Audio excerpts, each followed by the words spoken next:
November 9th, 1943. Outside the village of Monte Cassino, Italy.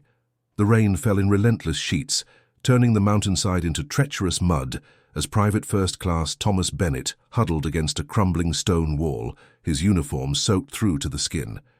He believed that the approaching winter would bring a lull in the fighting, allowing his unit to recover from the brutal push northward through the Italian peninsula. How terribly mistaken he would prove to be. Before we dive into this story, drop a quick hi in the comments and tell me where you're watching from. It really helps support the channel.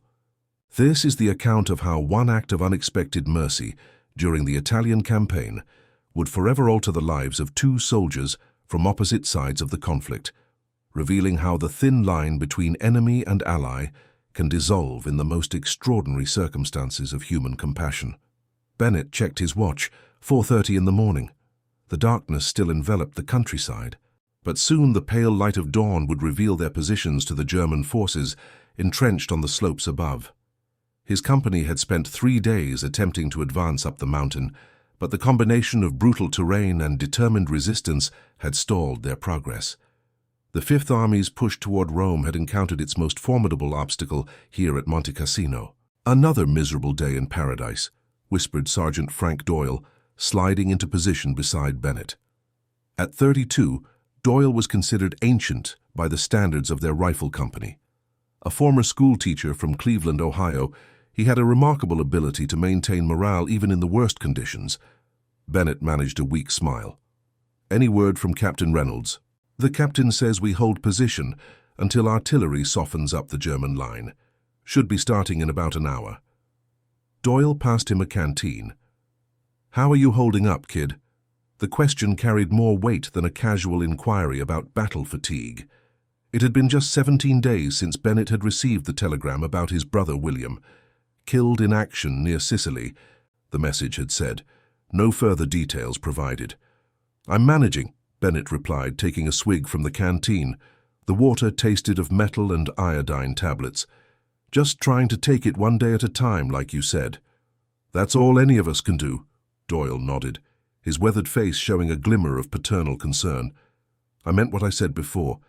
William would want you focused on staying alive, not getting yourself taken down trying to avenge him."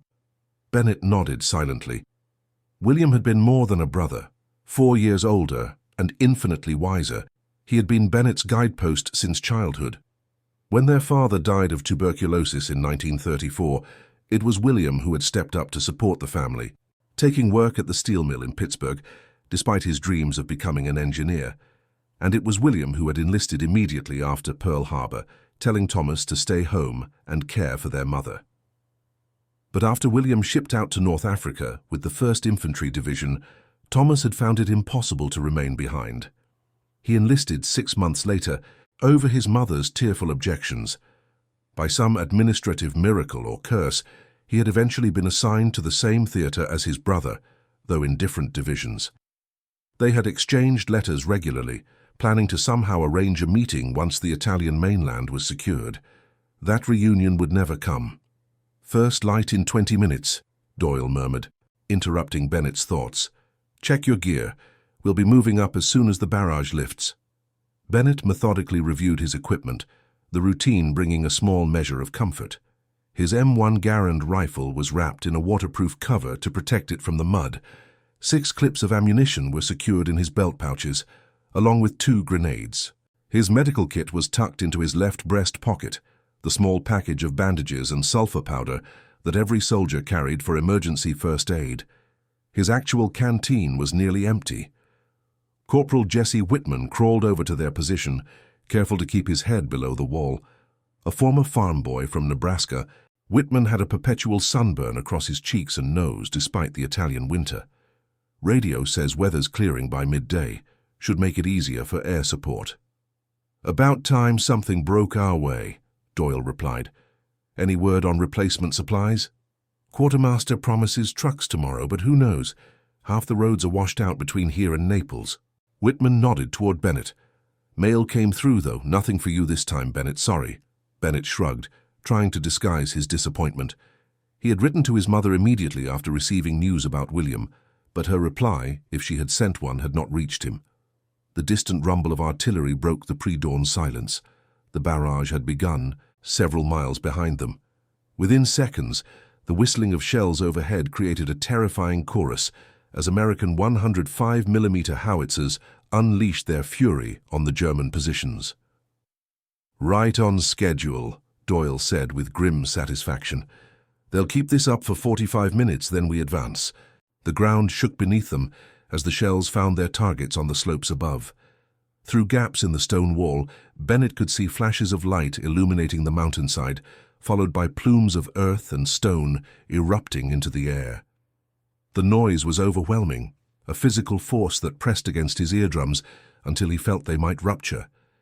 This was not his first artillery barrage, but the sheer violence of it still left him breathless. The power represented by those explosions, the tremendous industrial capacity that produced thousands upon thousands of shells, the logistics network that transported them across an ocean, the mathematical precision that delivered them to their targets. It was both awe-inspiring and terrifying. American manufacturing might, translated into pure destruction. Bennett thought of the production figures he had read in Stars and Stripes. American factories were now producing more than 6,000 artillery pieces annually, with shell production exceeding 5 million rounds per month. William had once written about visiting a munitions factory before shipping out. An ocean of shells, he had described it, stretching further than the eye could see. The barrage continued for precisely 45 minutes, then ceased with startling suddenness. The silence that followed seemed unnatural, broken only by the distant rumble of collapsing stone and the ringing in Bennett's ears.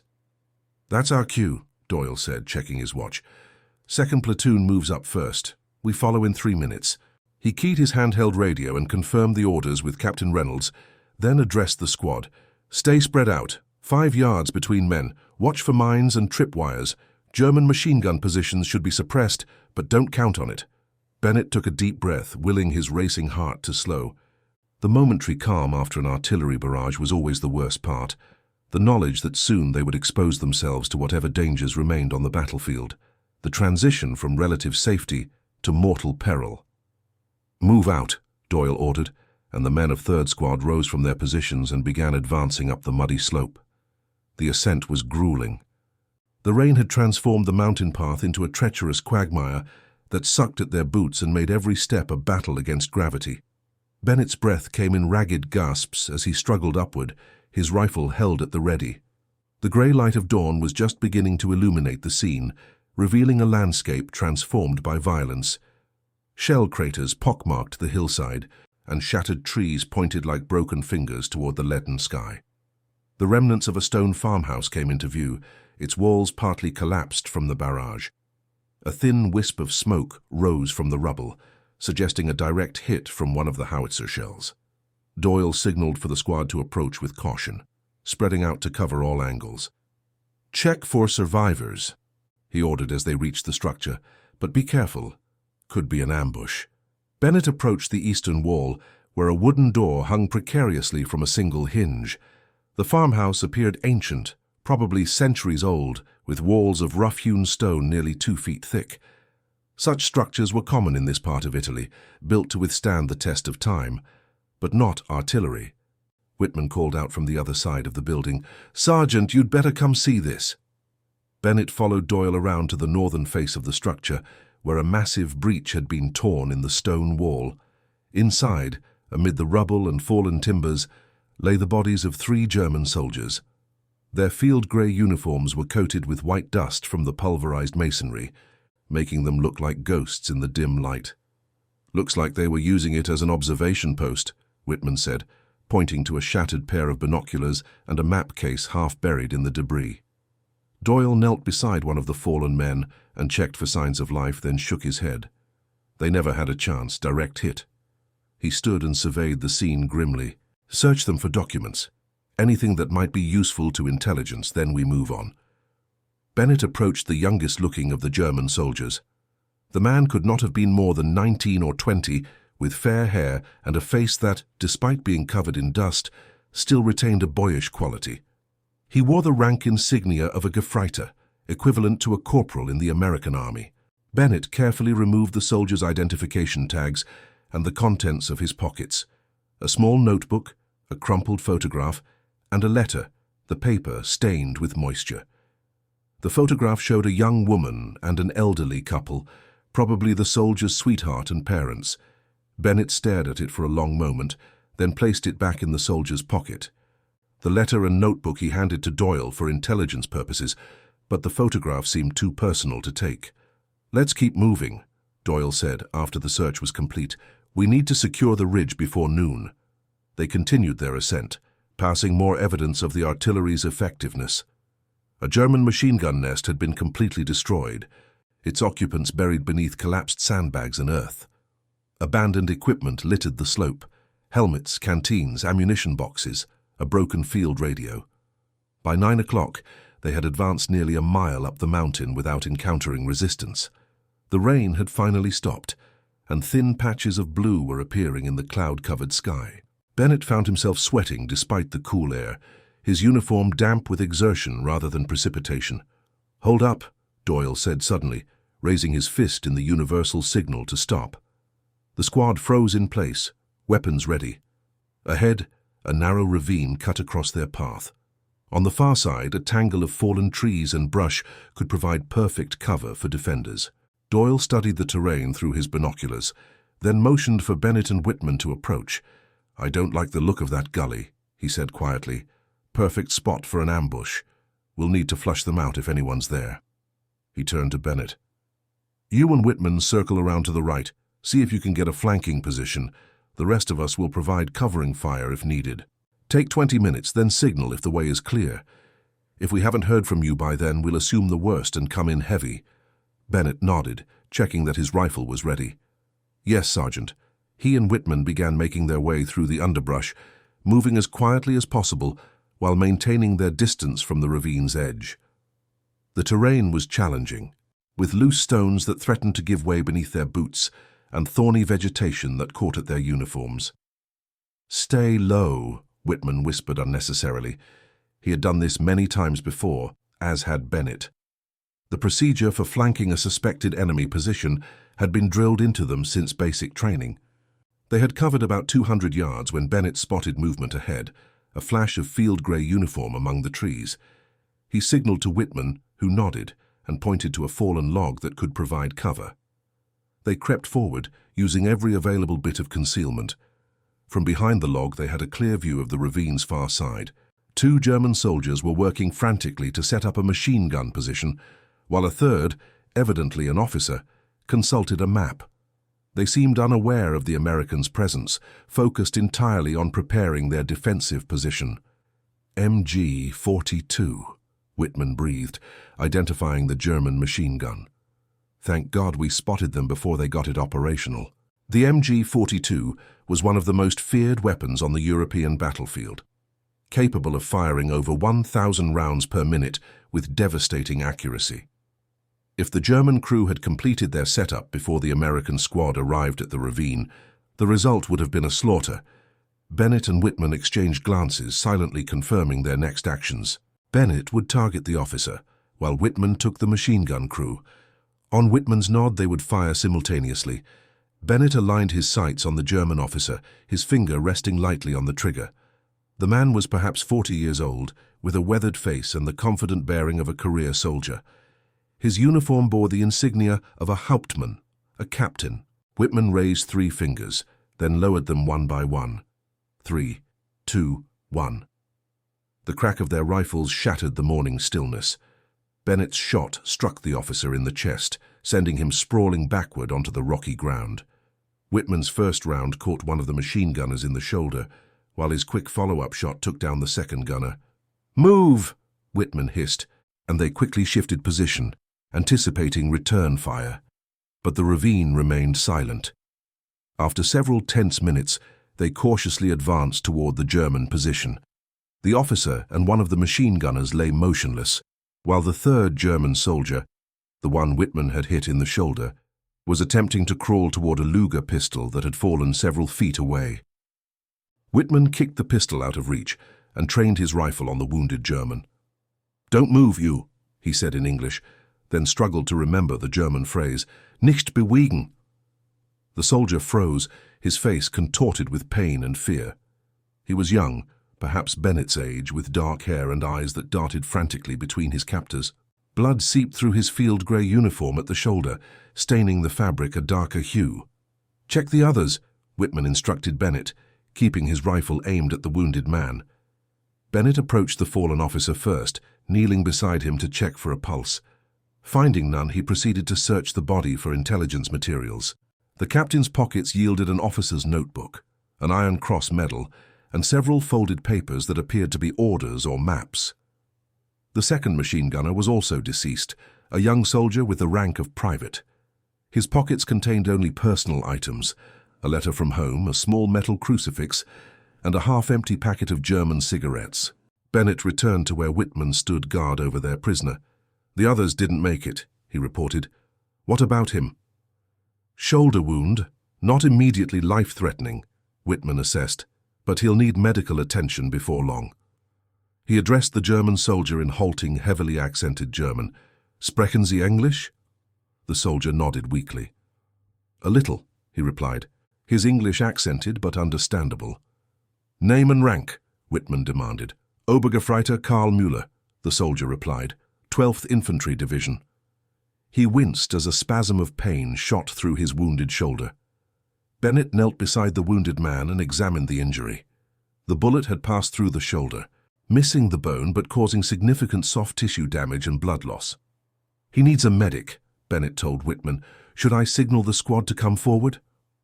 Before Whitman could respond, the distinctive crack of a rifle shot echoed across the ravine, and a bullet struck the ground inches from where they crouched.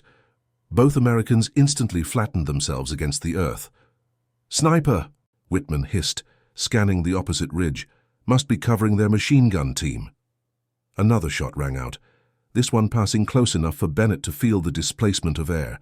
Their position, which had seemed secure moments ago, was now a deadly trap.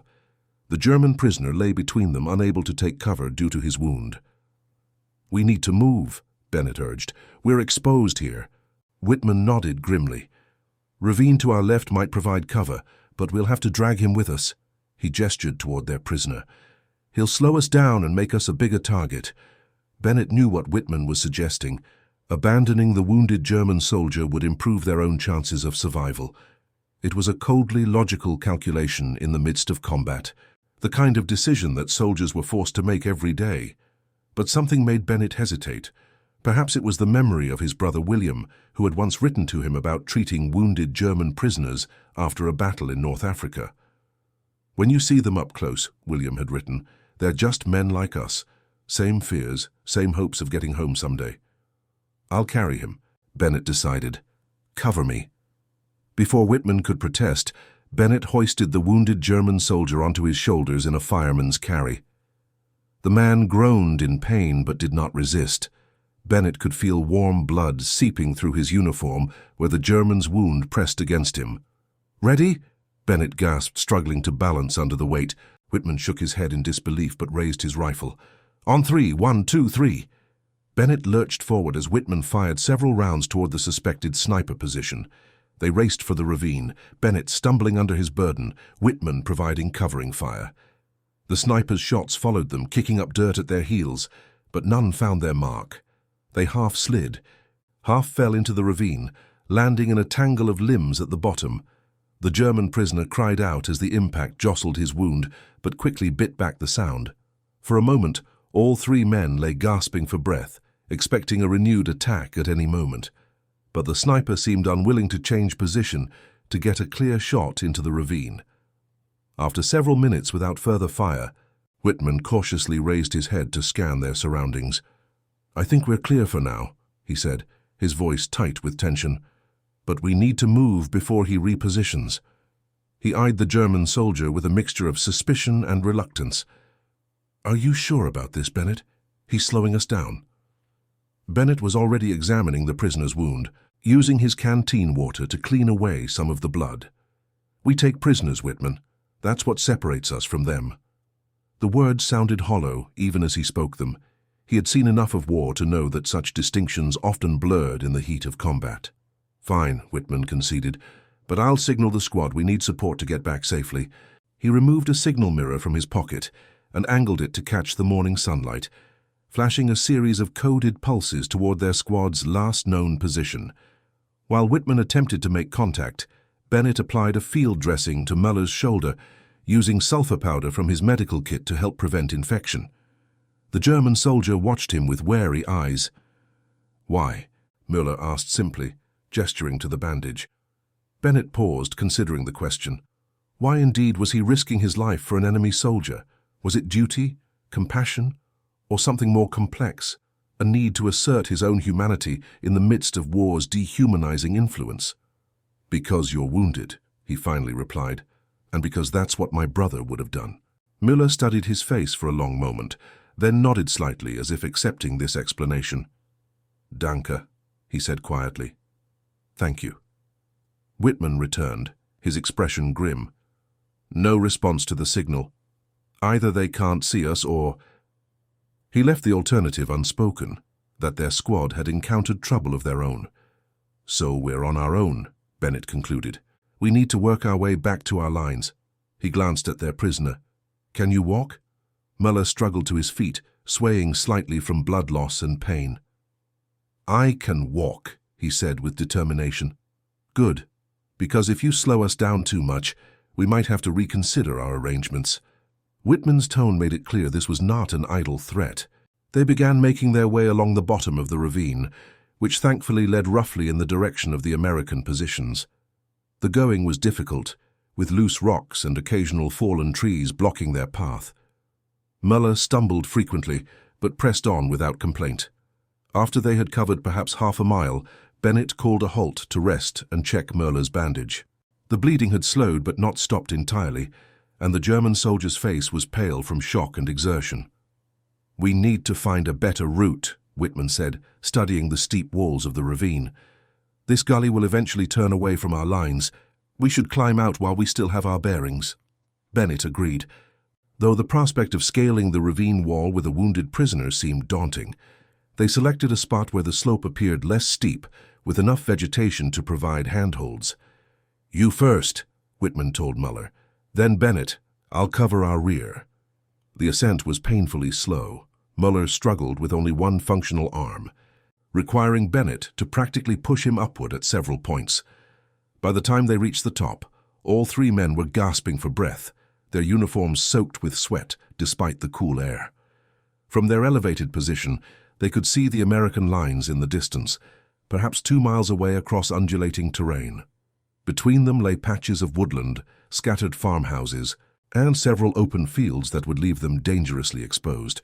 "We'll have to skirt those open areas," Whitman decided, pointing to a route that would take them through the most covered terrain. "Stay in the trees as much as possible." They set off, maintaining a cautious pace. Muller was growing weaker, his steps becoming increasingly unsteady. Bennett found himself supporting more of the German's weight as they progressed, until he was practically dragging him along. "He's not going to make it much further," Whitman observed after their third rest stop in less than an hour. "We should consider our options." Bennett wiped sweat from his forehead, leaving a streak of dirt across his face. "What options? We can't just leave him." "Actually, we could," Whitman countered. "Military protocol only requires us to take prisoners when practical. Under difficult circumstances, like being separated from our unit in hostile territory, we have discretion." He lowered his voice, though Muller was resting several yards away. "No one would question it if we said he didn't survive his wounds." Bennett stared at his comrade in shock. "Are you suggesting we're done?" "I'm suggesting nothing," Whitman interrupted firmly. "Just stating facts. This isn't a moral debate, Bennett. It's about survival." He gestured toward Muller. "Every minute we spend helping him is a minute we're exposed to enemy fire or capture. His wound is bad enough that he probably won't make it anyway, not without proper medical attention." Bennett felt a surge of anger, not entirely directed at Whitman. His comrade was simply voicing the harsh calculus of war, the same calculus that had already claimed his brother William. How many similar decisions had been made on battlefields across Europe and the Pacific? How many wounded men had been left behind when evacuation proved too dangerous or impractical? "I gave him my word," Bennett said finally. "I told him I'd get him to safety." Whitman sighed but nodded reluctantly. Then we'd better keep moving. But if we run into trouble, we drop him. Agreed? Bennett hesitated, then nodded. Agreed. It was a compromise he hoped they wouldn't have to implement. They resumed their journey, moving as quickly as Muller's condition would allow. The terrain gradually became more familiar as they approached American-controlled territory. Bennett recognized landmarks from their advance that morning, a distinctive cluster of pine trees, an abandoned farm implement rusting in a field. It was near this field that they heard voices ahead, American voices. Whitman grinned with relief. That's our ticket home. They altered their course toward the voices, which seemed to be coming from a small olive grove about a quarter-mile ahead. As they drew closer, they could make out figures moving among the trees, American soldiers establishing a defensive position. "Hello, the grove," Whitman called out when they were within 200 yards. "Friendlies approaching with a prisoner."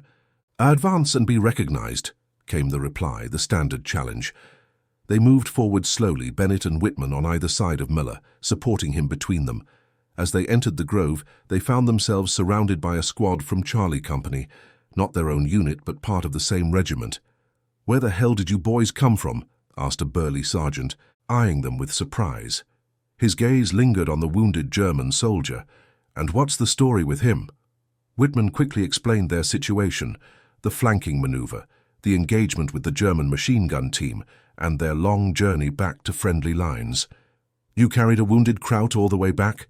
the sergeant asked incredulously, looking at Bennett. Most guys would have just finished him off. "He's a prisoner of war," Bennett replied stiffly. "He deserves medical treatment under the Geneva Convention." The sergeant shrugged. "Whatever you say, kid. The battalion aid station is about a mile back. We'll have a jeep coming up with supplies in about an hour. You can send him back with that." He turned to Whitman. "In the meantime, I need to know everything you saw out there. Intelligence is desperate for information about German positions in this sector." While Whitman briefed the sergeant, Bennett helped Muller sit with his back against an olive tree. The German soldier looked exhausted, his face grey with pain and fatigue, but his wound had finally stopped bleeding. Bennett offered him water from a canteen borrowed from one of the Charlie Company soldiers. "American lines," Muller observed, taking a sip of water. "I am prisoner now." "Yes," Bennett confirmed, "but you'll receive medical treatment, and eventually you'll be sent to a prisoner camp in the United States. The war will be over for you." A complex expression crossed Muller's face, relief mingled with something like shame. "For me, yes. Not for my comrades, not for my brother." Bennett felt a jolt of surprise. "You have a brother in the service?" Muller nodded. "Heinrich. He is lieutenant in Panzer Division, somewhere in Italy, I think." He gestured vaguely northward. "We have not spoken for many months. Letters, sometimes, when they find us." The parallel to his own situation with William was unsettling. Bennett found himself wondering if Mueller's brother was still alive, or if he, like William, had already fallen victim to the insatiable appetite of war. "I had a brother too," Bennett said quietly. "William. He was with the 1st Infantry Division." "Was?" Muller caught the past tense immediately. "He was killed in Sicily, about 3 weeks ago." Muller's expression softened with genuine sympathy. "I am sorry, truly." He hesitated, then added, "My mother always said, when brothers fight in war, 2 families worry twice as much." Bennett managed a sad smile.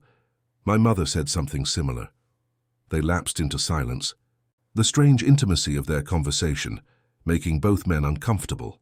Here they were, enemies by national decree, finding common ground in shared experience. It was one of war's many contradictions, the arbitrary nature of who became friend and who became foe. The sound of an approaching vehicle interrupted their thoughts. A jeep bounced into the olive grove, driven by a corporal and carrying supplies for the Charlie Company squad. "Perfect timing," the sergeant called out. "We've got a wounded prisoner needs transport to the aid station." He gestured toward Bennett and Muller. "Load him up." Bennett helped Muller to his feet and guided him to the jeep. The German soldier winced as he climbed aboard, his wounded shoulder clearly causing him significant pain. Before sitting, Muller turned to Bennett and extended his good hand. "Thank you," he said simply. Not many would have done what you did. Bennett clasped the offered hand briefly. Good luck, Muller. You also, the German replied. Be careful on that mountain. Many of my comrades still up there. The jeep departed, carrying Muller back toward the battalion aid station and eventually to a prisoner of war camp, far from the front lines and the dangers that Bennett would still face. Bennett watched it disappear down the rutted farm track, feeling a strange sense of accomplishment mixed with uncertainty. Had he done the right thing, the moral thing, or had he simply risked his life and Whitman's for an enemy soldier who, under different circumstances, would have taken theirs without hesitation? There were no clear answers in war, only choices made in the moment and lived with afterward. We should get back to our unit, Whitman said, approaching from his conversation with the Charlie Company sergeant. They've been radioing about us. Apparently the rest of the squad is pinned down about a mile north of here. They could use our help. Bennett nodded, pushing aside his reflections. The war continued, regardless of individual acts of mercy or cruelty. All that mattered now was rejoining their comrades and continuing the fight. As they prepared to depart, the Charlie Company sergeant handed them each a chocolate bar from the newly arrived supplies. For the road, he said gruffly. And Bennett, that German you saved? Intelligence might want to talk to him. Turns out he's from a unit we haven't encountered in this sector before. Could be valuable information. Bennett accepted the chocolate with a nod of thanks, but the sergeant's words left him with a lingering discomfort. Mueller was no longer a wounded man he had chosen to help, but a potential intelligence asset, another cog in the vast machinery of war. They set off toward their unit's position, moving more quickly now without the burden of a wounded prisoner. The autumn sun had risen high in the sky, burning away the morning mist and drying the muddy ground. In the distance, the rumble of artillery continued, a constant reminder that the battle for Monte Cassino was far from over. You did a decent thing back there, Whitman said suddenly as they walked. With the German, I mean. I wouldn't have done it, but I respect that you did. Bennett glanced at his comrade, surprised by the admission. Thanks. I'm not sure I understand why I did it myself, Whitman shrugged. War makes us all do things we don't understand, good and bad. He fell silent for a moment, then added, Your brother would have been proud, I think. The mention of William sent a familiar pang through Bennett's chest. Maybe, though he might have called me a damned fool. Probably both, Whitman chuckled. That's what brothers do. They continued their journey in companionable silence, two soldiers among thousands, each carrying his own burdens and memories through the Italian countryside. Behind them, a wounded enemy had been granted an unexpected reprieve. Ahead, their comrades awaited reinforcement, and somewhere, on another front of this vast global conflict, Miller's brother Heinrich fought on, unaware of his siblings' fate. Such were the interconnected threads of war, countless individual stories woven into a single devastating tapestry. For Thomas Bennett, one chapter had closed, but as Monte Cassino loomed before him, its slopes crawling with German defenders, he knew that many more chapters remained to be written. What neither Bennett nor Muller could possibly know was that their brief encounter had forged a connection far more profound than either man realized, a connection that would resurface months later, with consequences neither could have imagined. For war has a way of creating the most unlikely of intersections, bringing lives together in patterns that defy comprehension, and sometimes, in rare instances, offering the possibility of redemption amid destruction. As Bennett and Whitman approached the American lines, the distant crack of rifle fire welcomed them back to the reality of combat. The respite was over. The war continued. And somewhere in that chaotic landscape of violence and occasional mercy, the truth about William Bennett's final hours still waited to be discovered, a truth that would eventually lead his brother Thomas to a reckoning neither he nor Karl Mueller could possibly anticipate. April 4th, 1944.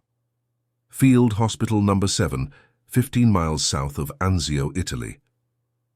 The spring sunshine filtered through canvas tent walls, casting a warm glow over rows of hospital beds occupied by wounded American soldiers. Private First Class Thomas Bennett sat on the edge of his cot, carefully testing the mobility of his left arm. The wound had healed well, a testament to the skill of the surgeons and the months of recuperation, but the muscles still protested when pushed too far. "Take it easy, Bennett," advised Dr. James Cahill, the head surgeon, observing his movements from across the aisle. "Another week and you'll be ready for light duty, but push it now and you'll undo all our good work." Bennett nodded and relaxed his arm. It had been 4 months since a German sniper's bullet had torn through his shoulder during the continued fighting around Monte Cassino. The wound itself had been serious but not life-threatening, what the medical staff called a $1 million wound, severe enough to warrant evacuation, but not severe enough to kill or permanently disable. In the brutal mathematics of warfare, Bennett had been lucky. "Any word on when I'll rejoin my unit, sir?" he asked, though he already knew the answer. The same question had become a daily ritual. Dr. Cahill smiled patiently. "As I told you yesterday and the day before that, when you're ready, and not a minute sooner. The Fifth Army has enough walking wounded without adding you to the list prematurely." He made a notation on Bennett's chart. "Besides, your unit is still in the thick of it at Cassino. That mountain has cost us enough already." Indeed it had. The Battle of Monte Cassino had evolved into one of the bloodiest and most protracted conflicts of the Italian campaign. Bennett had followed the reports avidly during his convalescence, hungry for news about Sergeant Doyle, Corporal Whitman, and the other men of his squad. The updates were sporadic and often outdated, but he had pieced together enough to know that casualties had been heavy on both sides. Whitman had been killed in early February, the news delivered by a replacement from Bennett's company, who arrived at the hospital with shrapnel wounds. Doyle was still alive as far as anyone knew, but the company had been reduced to less than half strength over the winter months. "Mail call," announced an orderly, entering the ward with a canvas sack. The atmosphere immediately brightened as wounded men straightened in their beds, eager for news from home. Bennett received 2 letters, one from his mother in Pittsburgh, and one, surprisingly, from Captain Reynolds, his company commander. He opened his mother's first, scanning through her familiar handwriting with a mix of comfort and guilt. She wrote of everyday matters, the victory garden she had planted, the increasing rationing of meat and butter, the neighborhood children collecting scrap metal for the war effort. Between the lines he could read her constant worry and loneliness. She mentioned William only briefly, still unable to write at length about her eldest son's death. "I lit a candle for him at church on Sunday," she wrote. "Father Donovan said a special prayer.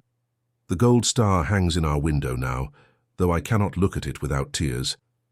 Bennett folded the letter carefully and placed it in the breast pocket of his hospital pajamas close to his heart. He would reply later, as he always did, with reassurances about his improving health and carefully edited stories about hospital life, omitting anything that might increase her anxiety. The second letter from Captain Reynolds was more unexpected. Bennett tore it open with curiosity. "Dear Bennett," it began in the captain's precise handwriting, "I hope this letter finds you recovering well. The company has missed your steady presence these past months. I'm writing to inform you of a matter that may be of personal significance to you. Intelligence has recently linked the 12th German Infantry Division, specifically elements of their 3rd Battalion, to the engagement in Sicily where your brother William met his end. As you may recall, we captured a soldier from this unit near Cassino last November. The prisoner, one Karl Müller, has been providing valuable intelligence at an interrogation center near Naples. Given the connection to your brother's final action, I thought you should be aware. I understand you were responsible for the capture and evacuation of Müller. A strange coincidence of war that you may find meaningful or disturbing. I leave that to your own judgment. If you wish to learn more, Major Harrison at Intelligence Headquarters in Naples could arrange for you to speak with Müller when you return to duty. I've taken the liberty of mentioning your connection to the case. The fight here continues. Monte Cassino has proved a harder nut to crack than anyone anticipated, but we make slow progress. Your replacement, Private Williams, shows promise but lacks your experience. Regards, Captain Robert Reynolds. Bennett read the letter twice, his hands trembling slightly as the implications sank in. Karl Müller, the wounded German soldier he had carried to safety, belonged to the same unit that had been involved in William's final battle. The coincidence seemed both extraordinary and somehow inevitable, as if the war had deliberately drawn these threads together. He recalled Müller's face, young but careworn, his eyes reflecting a weary resignation as he was loaded onto the jeep for evacuation. Had this man been present when William fell? Had he perhaps even witnessed his brother's death? The possibility opened a door that Bennett had kept firmly shut since receiving the telegram about William, the door to imagining his brother's final moments. "Bad news from home?" asked the soldier in the next bed, noticing Bennett's troubled expression. "No," Bennett replied distantly. "Just unexpected news." He folded Captain Reynolds' letter and placed it with his mother's. Actually, it might be good news, a chance to get some answers. The weeks that followed passed with excruciating slowness as Bennett completed his rehabilitation. The doctors finally pronounced him fit for light duty, and he received orders to report to a replacement depot in Naples, the first step toward rejoining his unit. But before that, he had arranged through Major Harrison to visit the intelligence center where Karl Müller was being held. May 2nd, 1944, Allied Intelligence Center, Naples, Italy. The building had once been an Italian administrative headquarters, its marble floors and ornate ceilings incongruous with its current military function. Bennett, now wearing a fresh uniform, with his sergeant's stripes newly sewn on, a field promotion that had come through during his hospitalization, followed a military police escort through echoing corridors. "The prisoner has been cooperative," explained Major Harrison as they walked. "Not an ardent believer in the German cause from what our interrogators can tell. He's provided useful information about troop deployments, though most of it is now outdated given how long he's been in captivity." "Has he mentioned anything about Sicily?" Bennett asked. "About the fighting near Gela last July?" "Not specifically, no, but we haven't asked him about it either." The Major gave Bennett a sidelong glance. "I should warn you, Sergeant, he may not remember your brother at all. These engagements often blend together in soldiers' memories, especially after months of captivity."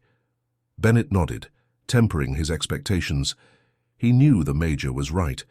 William had been just one of thousands of American soldiers who had landed in Sicily, and his death just one of hundreds during those chaotic days of fighting. The chances that Müller would remember one specific American soldier were slim. Still, he had to try. The opportunity to learn something, anything, about William's final hours was too valuable to ignore. They reached a door guarded by 2 MPs. Major Harrison showed his identification, then turned to Bennett.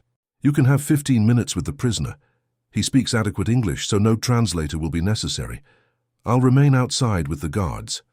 He hesitated, then added with unexpected sympathy, "I hope you find what you're looking for, Sergeant." Bennett took a deep breath and entered the room. It was small and sparsely furnished. A table, 2 chairs, and a barred window overlooking a courtyard. Karl Müller sat at the table, wearing the standard prisoner of war uniform, a dyed American Army uniform with PW stenciled across the back. He looked up as Bennett entered, his expression showing confusion, then gradual recognition. "You," Müller said, his voice reflecting surprise. "The soldier from the mountain. The one who carried me." Bennett nodded, strangely moved that Müller remembered him. "Yes, I didn't think you'd recognize me." "I do not forget such things," Müller replied simply. He gestured to the empty chair. "Please, sit. They told me an American sergeant wished to speak with me, but not who." He studied Bennett's face curiously. "You are promoted since we met?" "Yes." Bennett sat down, suddenly uncertain how to begin. The questions he had rehearsed now seemed inadequate, too direct or too vague. He decided on directness. "I came because I learned your unit was in Sicily last July, near Gela, during the American landings." Müller's expression became guarded. "Yes, that is correct. We were transferred to Sicily in April, then to Italy in September." He frowned slightly. "Why does this interest you?" "My brother was there," Bennett said quietly. "William Bennett, 1st Infantry Division. He was killed on July 12th during the counterattack against the American beachhead." Understanding dawned in Müller's eyes, followed by a complex mix of emotions, sympathy, discomfort, perhaps even guilt. "Ah, the brother you mentioned." He was silent for a moment, then continued carefully.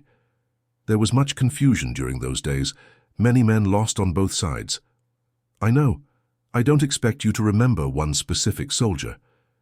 Bennett leaned forward, his voice intent. But I need to know what happened there. The telegram just said killed in action. No details, no explanation of how he died or what he was doing when it happened. Nothing. Muller's gaze dropped to the table, his fingers tracing invisible patterns on its surface. It was chaotic, he said eventually. We were ordered to push the Americans back into the sea. There were panzer units, and us, infantry supporting the tanks. He looked up at Bennett. Your brother. What did he look like, his age?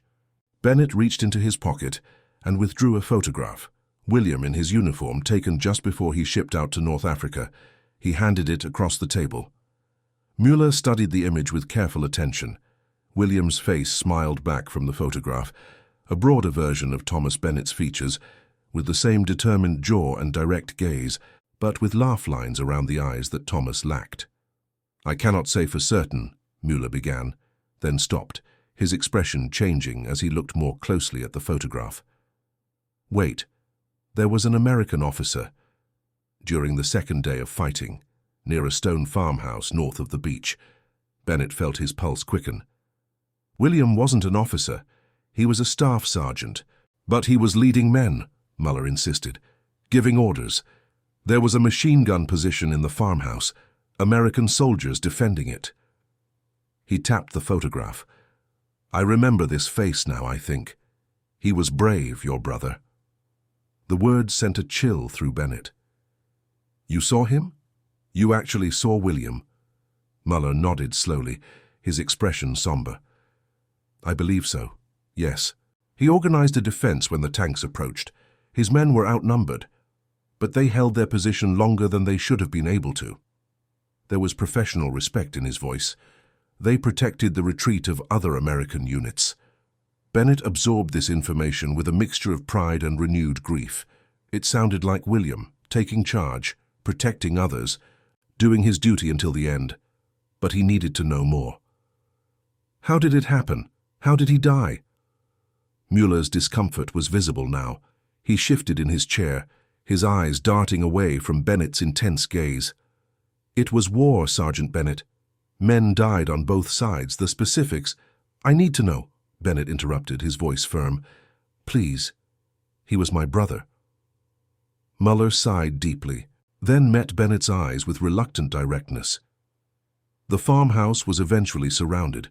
The American defense had inflicted heavy casualties on our unit, but the outcome was inevitable. When ammunition ran low, your brother... He paused, seeming to choose his words carefully. He ordered his remaining men to withdraw while he provided covering fire. He saved their lives with this decision. Bennett felt a tightness in his chest. The account aligned with everything he knew about William, always putting others first, from the time he had given up his college plans to support their family after their father's death, to his final act of sacrifice on a Sicilian battlefield. And then, he prompted when Mueller fell silent. Then the house was taken, Mueller said quietly. The American sergeant, your brother, was the last one defending it. He fought until... His voice trailed off. Until what? Bennett insisted. I need to hear it all. Mueller met his gaze steadily. Until he had no more ammunition. He was wounded by then, but still fighting. In the end, it was a single shot that ended it. He looked down at his hands. It was quick. He did not suffer. Bennett sat very still, absorbing the finality of these details. After months of uncertainty, of imagining countless scenarios, there was a strange relief in knowing. William had died as he had lived, with courage and concern for others. It was a soldier's death, meaningful in its purpose if not in its outcome. Thank you for telling me, Bennett said finally, his voice rough with emotion.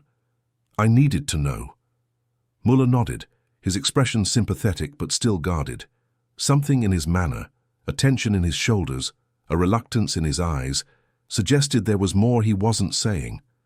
Bennett had interviewed enough prisoners during his time at the front to recognize the signs of a man withholding information. There's something else, Bennett stated rather than asked. Something you're not telling me. Mueller looked startled, then resigned.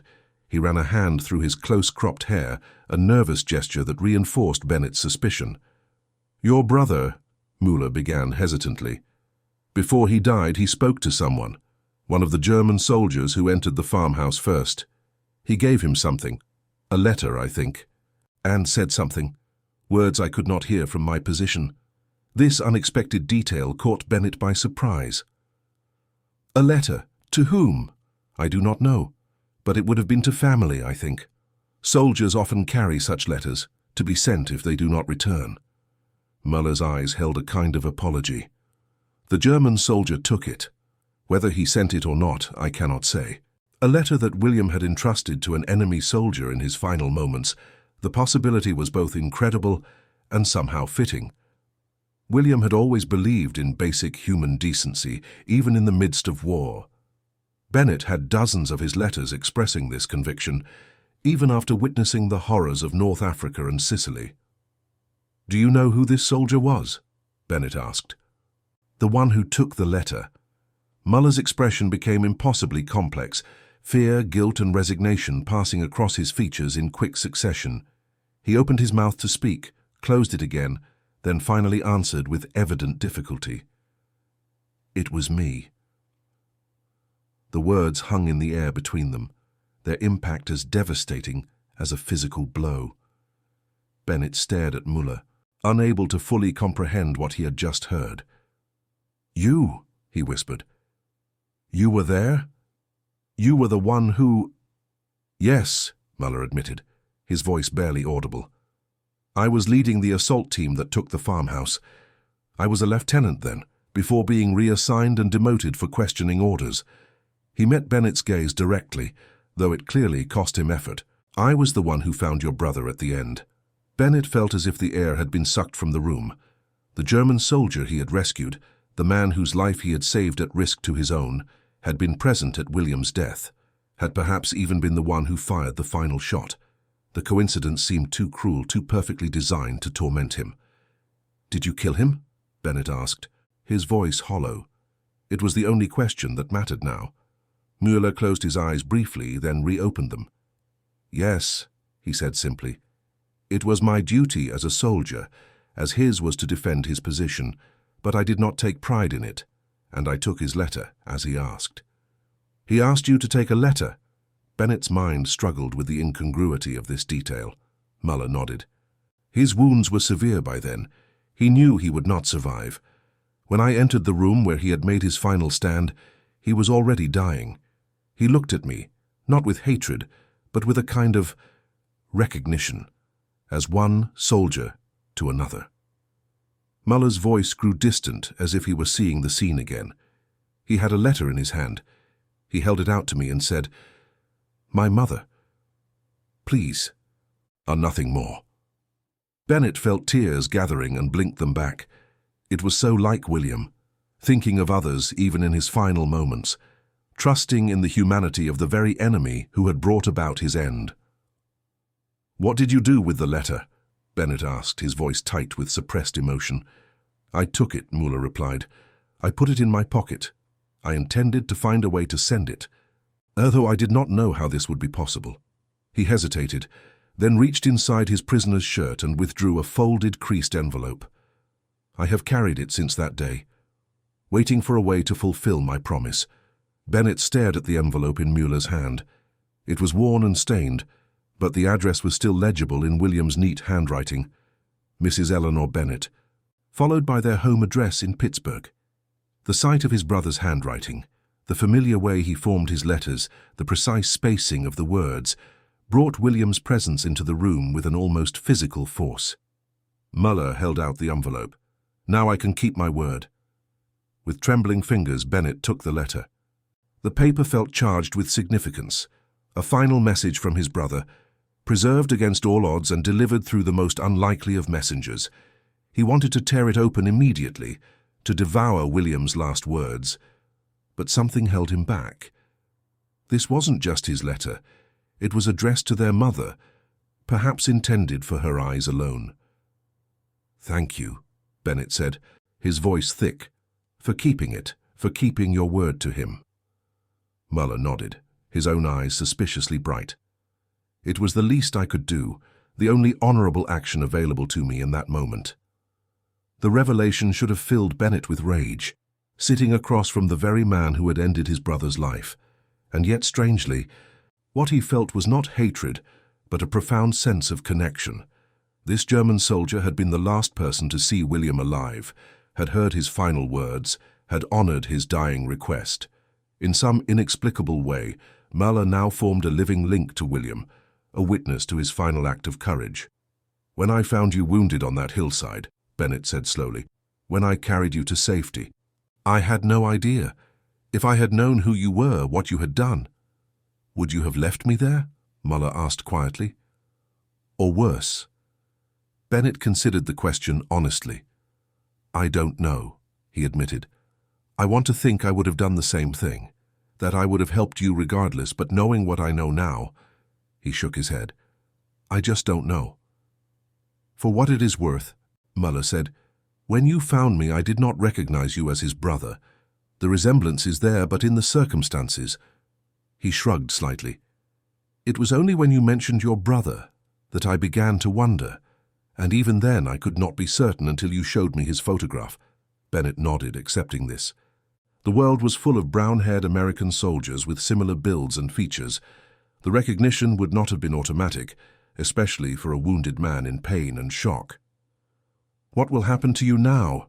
Bennett asked, realizing he had no idea what fate awaited cooperative German prisoners like Möller. "I will remain here until the war ends, I suppose," Möller replied. "Then, eventually repatriation to Germany." A shadow crossed his face. "Though what will be left of Germany by then, I cannot say. The news we receive suggests the homeland suffers greatly under Allied bombing." Bennett thought of his own home, intact, safe from direct warfare, his mother waiting for his return. The contrast with Möller's situation was stark. Whatever else divided them, they shared the uncertainty of soldiers separated from family, unable to protect their loved ones. A knock at the door signaled that their time was nearly up. Major Harrison's voice called through the door. "2 minutes, Sergeant Bennett." Bennett looked at the letter in his hands, then back at Müller. "I have one more question," he said. "You said you were demoted for questioning orders. What orders did you question?" Möller's expression darkened. "After Sicily, when we were transferred to the mainland, our unit was ordered to execute captured partisans, Italian civilians who had been fighting against German occupation. I refused. I said it violated the laws of war."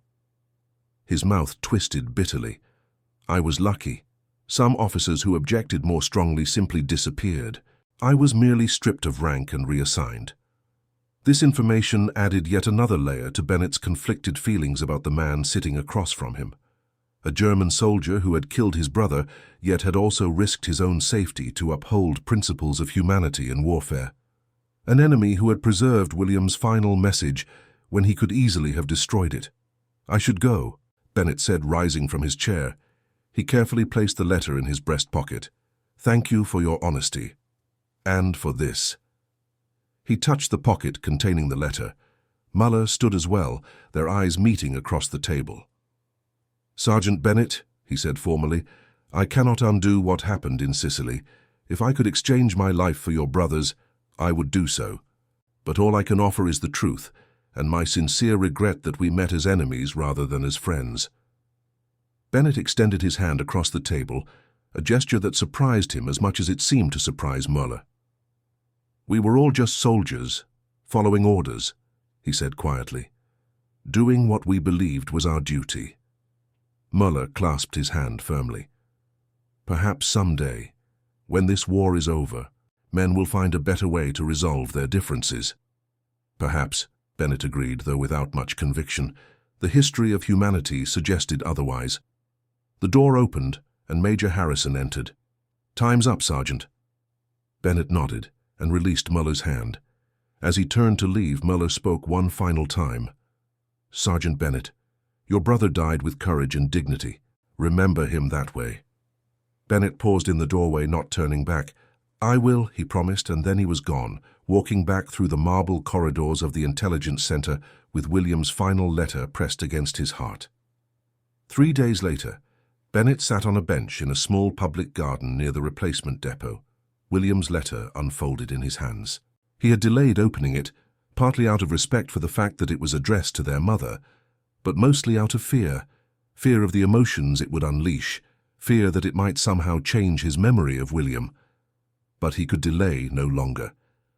Tomorrow he would rejoin the Fifth Army at the front, and he needed to read his brother's words before facing combat again. If the worst should happen to him as well, their mother would receive neither letter. The paper was creased and slightly discolored, but William's handwriting remained clear and strong. Bennett began to read. "Dearest Mother, if you are reading this, then I have fallen in the performance of my duty. Please do not grieve too deeply. I have lived these past months with purpose and in the company of good men. Whatever has happened to me, know that I believed in what we are fighting for, not abstract principles, but the future safety and happiness of you, Thomas, and all those we love. I think often of home, of your garden in the summer evening light, of the kitchen table where we shared so many meals and conversations. These memories sustain me in difficult moments. I hope they will comfort you as well. Tell Thomas when he receives this that I was proud of him for enlisting, though I wished he could have remained safely at home. If he is still fighting when this reaches you, tell him this from me. Do not let hatred guide his actions even toward the enemy. The men on the other side are not so different from us. Sons, brothers, husbands caught in the same terrible machinery of war. Remember always that how we fight reflects what we are fighting for. I have few regrets, except that I will not see the peace we are working to secure. I believe that peace will come, and when it does, I hope you will both find joy in the world we help to preserve. All my love now and always, William." Bennett read the letter 3 times, tears flowing freely down his face. The final paragraph seemed almost prescient, as if William had somehow known that his brother would one day face the very test of humanity he described, forced to choose between hatred and compassion toward an enemy. "Do not let hatred guide his actions," William had written. Without knowing it, Bennett had honored his brother's wish when he chose to save Karl Müller's life on that muddy Italian hillside. And Müller, in turn, had honored William by preserving his final message. The cycle of violence and retribution that defined the war had been broken, however briefly, by these small acts of humanity. It was not enough to end the wider conflict. That would require many more months of fighting, many more lives lost on all sides. But for these particular men, a different kind of victory had been achieved. Bennett carefully refolded the letter and placed it back in its envelope. Tomorrow he would write to his mother, enclosing William's letter and explaining as gently as possible the extraordinary circumstances of its delivery. He would tell her about Karl Müller, though perhaps not the full truth of his connection to William's death. That burden he would carry alone. As he sat in the garden, watching the sun set over Naples harbor, Bennett reflected on the strange symmetry of his encounter with Müller. He had saved the life of the man who had taken his brother's life, and that same man had preserved his brother's final words. There was no sense to be made of it, no cosmic justice or injustice to be discerned. It was simply war, with all its random cruelties and occasional mercies. 2 weeks later, Sergeant Thomas Bennett rejoined the Fifth Army as they prepared for the final push toward Rome. The fighting around Monte Cassino had finally ended after months of stalemate, with Allied forces breaking through the German defensive line in mid-May. Bennett was assigned to a new company, his old unit having been so heavily depleted that it had been folded into another. On his first night back at the front as he prepared his gear for the next day's advance, Bennett removed William's letter from where he carried it in his breast pocket. He had made a copy to send to their mother, but kept the original, the paper that William had touched, that had been carried by Müller through the chaotic retreat up the Italian peninsula. It seemed right somehow that it should remain with him, close to his heart as he continued the fight that William had given his life for. Among his new squadmates was a young replacement from Michigan named Eddie Collins, barely 18, and clearly terrified of the combat to come. Bennett noticed the boy's hands shaking as he cleaned his rifle. "First time at the front?" Bennett asked, sitting down beside him. Collins nodded nervously. "Yes, Sergeant. Just got here yesterday. They gave us a week of orientation in Naples and then sent us up." He attempted a smile that came out as more of a grimace. "Any advice?" Bennett considered the question seriously. He could offer the usual platitudes about keeping your head down and staying close to cover, or he could share something more meaningful, something William might have said. "Remember that you're not alone," he said finally. "Every man here is scared whether they show it or not. We look out for each other. That's how we survive." He paused, then added, "And remember that the men on the other side are just as human as we are. Fear them, fight them if you must, but don't hate them. Hatred clouds judgment, and clear judgment keeps you alive." Collins looked surprised by this philosophical response, but nodded slowly. "My pastor said something similar before I shipped out, about not letting the war turn me into something I'm not." "Your pastor sounds like a wise man," Bennett replied.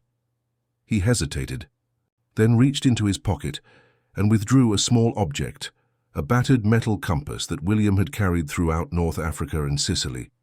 "Here, this belonged to my brother. It might help you find your way if things get confused." The young soldier accepted the compass with wide eyes. "Your brother's? I can't take this, Sergeant." "You're not taking it," Bennett corrected him. "I'm lending it to you. Return it to me when we reach Rome." He smiled slightly. "Consider it an incentive to stay alive." Collins closed his fingers around the compass, his expression solemn. "I'll guard it with my life, Sergeant, and I'll make sure you get it back in Rome." Bennett nodded and rose to his feet. "Get some sleep, Collins. Tomorrow will be a long day." As he moved away through the camp, checking on other members of his new squad, Bennett felt a sense of purpose that had been absent since William's death. He could not bring his brother back, nor undo any of the war's countless tragedies. But he could honor William's memory by embodying the principles he had lived by: courage, compassion, and the recognition of humanity, even in the enemy. The story of Thomas Bennett and Karl Müller would never appear in history books or official accounts of the war. It was just one of millions of personal narratives woven into the vast tapestry of the global conflict, a moment when the artificial boundaries of nationality and uniform briefly dissolved, revealing the universal bonds of human experience beneath. As the sun set over the Italian countryside and campfires began to glow across the Allied lines, Bennett looked toward the north, where Rome awaited, and beyond it, eventually, the end of the European war. The road ahead would be long and difficult, marked by more suffering and loss before peace finally arrived. But within this larger struggle, small victories of the human spirit, like the one he had shared with an unlikely German counterpart, offered glimpses of the better world that might emerge from the ashes of conflict. That night, for the first time since receiving news of William's death, Thomas Bennett slept without nightmares. In his dreams, he saw his brother not as he imagined him in his final moments, wounded and alone in a Sicilian farmhouse, but as he had been in life, laughing at their kitchen table, tossing a baseball in their backyard, standing proud in his uniform before shipping out. And somehow, in the strange logic of dreams, Karl Müller was there too, not as an enemy, but as a witness to William's courage, a keeper of his final words, a reluctant but essential part of the Bennett family story.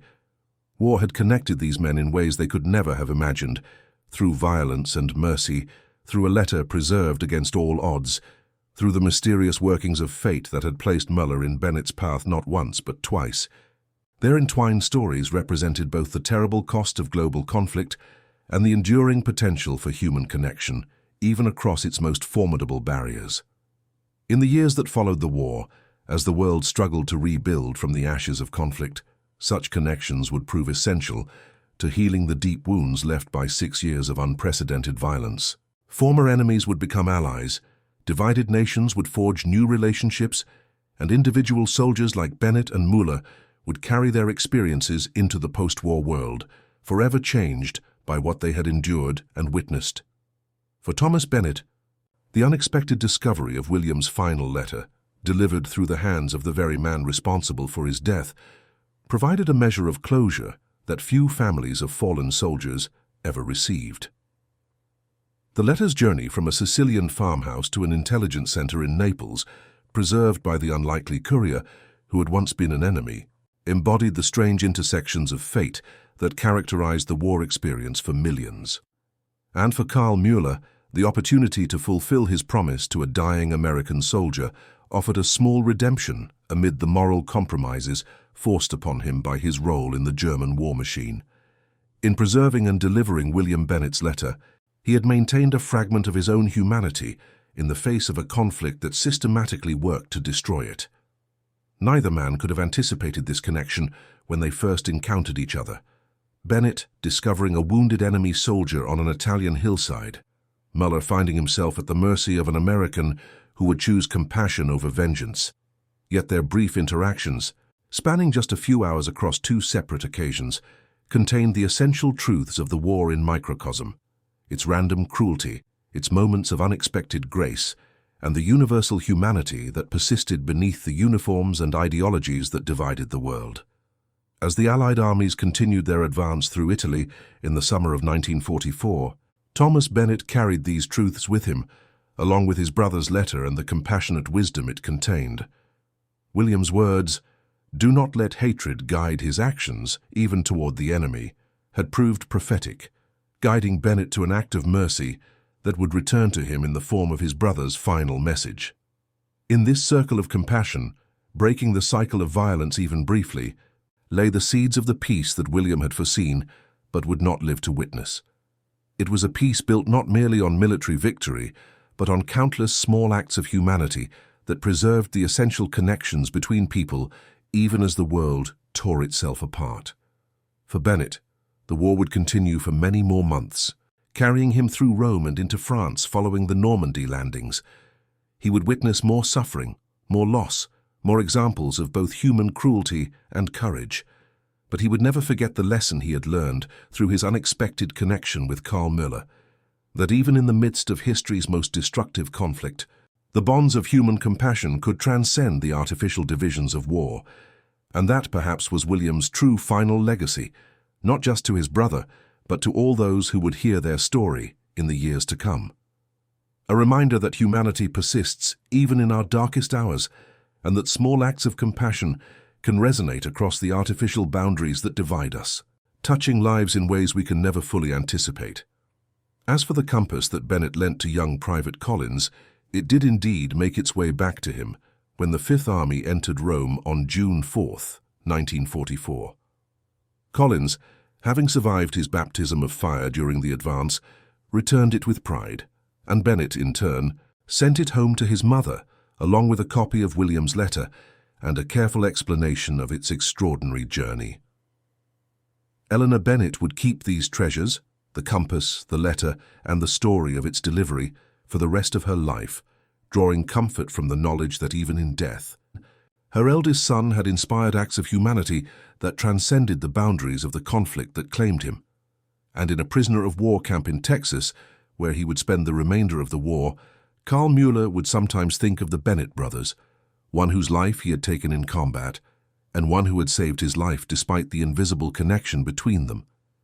In their story, he found both the terrible tragedy of war and its occasional moments of redemption, a duality he would carry with him when he eventually returned to a Germany struggling to rebuild from the physical and moral devastation of conflict. The threads that connected these lives, Thomas and William Bennett, Karl Müller, young Private Collins, Eleanor Bennett waiting at home, were just a few among millions woven into the vast, complex tapestry of the Second World War. Their individual experiences, multiplied countless times across every theater of the global conflict, collectively formed the human reality behind the strategic movements of armies and the political decisions of nations. It is in these personal stories, in moments of courage, compassion, sacrifice, and unexpected connection, that the true meaning of the war can be found beyond the dates and battle names recorded in history books. The story of a soldier who carried a wounded enemy to safety, not knowing it was the man who had killed his brother, reminds us that beneath the divisions of uniform and flag, the essential bonds of humanity remain our greatest hope for healing the wounds of conflict. And that concludes our story. If you made it this far, please share your thoughts in the comments. What part of this historical account surprised you most? Don't forget to subscribe for more untold stories from World War II, and check out the video on screen for another incredible tale from history. Until next time.